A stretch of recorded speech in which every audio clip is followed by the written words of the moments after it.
The Red Sox were swept by the Rays this weekend.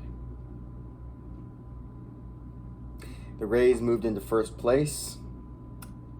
I think it's worth noting that the Yankees and Blue Jays also swept their series this weekend. Anthony Rizzo dominated for the Yankees. Jose Barrios dominated for the Blue Jays.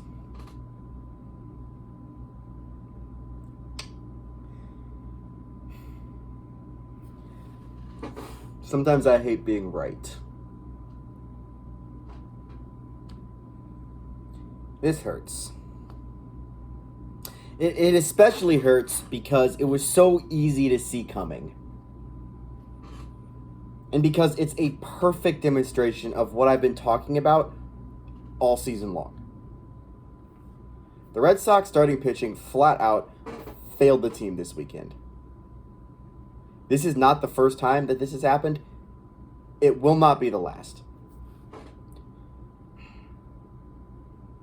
In Game 1, Martin Perez gave up 6 runs in 4 innings. In Game 2, Nate Eovaldi, who I've praised before and who's had a really good season, but chose the worst time to have a bad game, gave up 5 runs in 5 1/3. In Game 3, Nick Pivetta gave up 3 runs in 4 2/3. Across all 3 games, the bullpen gave up 4 runs combined. And 3 of them were given up by Adam Ottavino, who is, I've blasted him before. He has straight up been batting practice since the All-Star break. But the rest of the bullpen did super well. Basically, what I'm saying is the Red Sox probably win this series if they have better starting pitching. In every game, the starter put them in a hole. Heck, in Game 2, the offense spotted Eovaldi a 3-0 lead in the first inning, and he couldn't hold it down. This is what I'm talking about. I think everything in baseball starts and ends with pitching. Great pitching beats great hitting. That's a fact.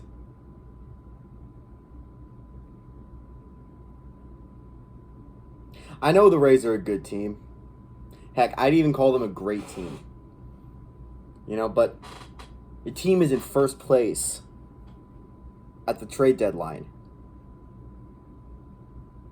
The Red Sox should be a great team as well. To be the best, you got to beat the best. And the Red Sox just straight up could not do that at all this weekend. They completely failed to do that.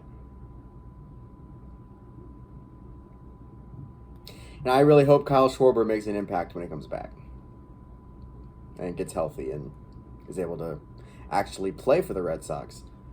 But honestly, I don't even know if that matters. Even when Chris Sale comes back, we're still going to have to trot out 3 bad pitchers in a row. 3 out of 5 days, we're going to have to send a bad pitcher to the mound. You can't win like that, not sustainably. The Red Sox have managed to overcome that so far this season, but, we're getting into the thick of it now. And the haves are going to separate themselves from the have-nots, and by haves and have-nots, I mean those who have pitching and those who do not. Because the Rays and Red Sox both have good offenses. The Red Sox have scored more runs than the Rays this year, but, the Rays' offense is good. The Blue Jays' offense is good. Their problem has been they haven't been able to pitch. It's not about having a great offense. It's about having great pitching. And if you have great pitching and a great offense, those are the teams who you expect to win the World Series. Those are the teams that you expect to see playing October baseball.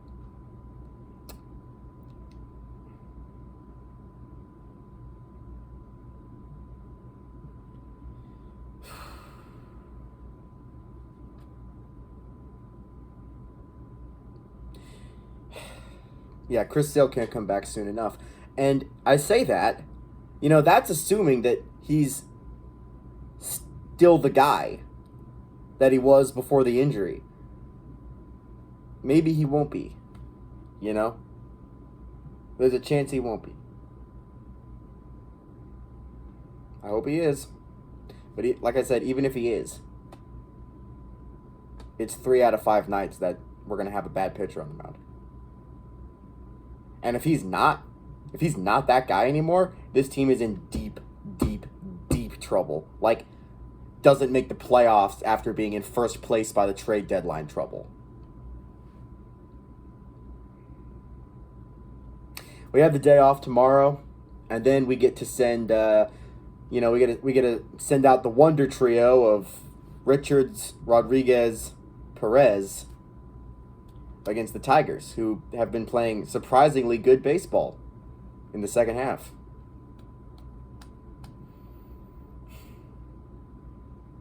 Forgive me for not being optimistic.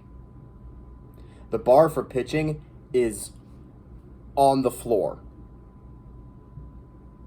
Some teams set the bar really high. The Red Sox set the bar on the floor.